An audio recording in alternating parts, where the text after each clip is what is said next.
પોરબંદરમાં આજથી 4-5 દિવસ પહેલા લીલુબેન ઓડેદરા, જે પોતે હાલમાં ઇઝરાયલ ખાતે છે, એમણે એક વિડીયો વાયરલ કરેલો અને વિડીયો પોલીસના ધ્યાનમાં આવતા આ વિડીયોની અમે ખરાઈ કરવામાં આવેલી. વિડીયોમાં જે આક્ષેપ હતા એ મુજબ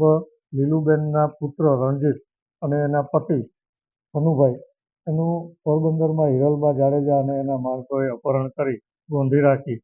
અને એની પાસેથી પૈસાની ખંડણી માગણી કરવામાં આવી છે, આવા એલિગેશન હતા. આ બાબતમાં તપાસ કરતા જે ભોગ બનનાર રણજીત અને ભનુભાઈ બંને પોલીસ સમક્ષ હાજર થઈ અને પોતાનું કોઈ અપહરણ થયું નથી એવું નિવેદન આપતા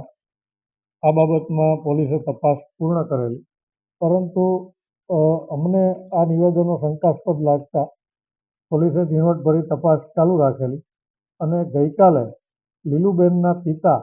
ભનાભાઈએ પોલીસ સમક્ષ આવી અને હિરલબા જાડેજા, હિતેશ ઓડેદરા, વિજય ઓડેદરા અને બીજા અન્ય 4-5 લોકોએ પોતાને અને એના જમાઈ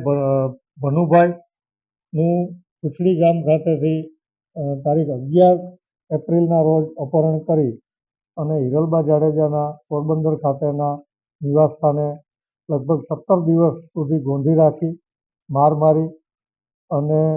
મારી નાખવાની ધમકી આપી અને એમની પાસેથી પૈસાની ઉઘરાણી કરતા આક્ષેપ કરતું ગઈકાલે અમને ફરિયાદ આપતા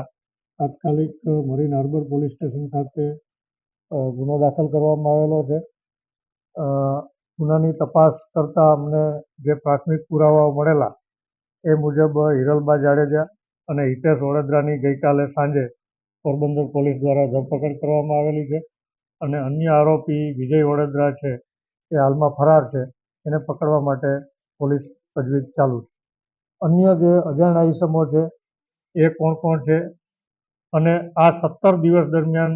આ જે ભોગ બનનાર છે એમને ગોંધી રાખી અને એમની પાસેથી દાગીનાઓ, જમીનના દસ્તાવેજ, એમના વાહન, એમના મોબાઈલ આ બધું જ છે એ પડાવી લેવામાં આવેલું. એ બાબતની પણ હાલમાં પોલીસ તપાસ તજવીજ કરી રહી છે. 17 દિવસ દરમિયાનમાં આ ભોગ બનનાર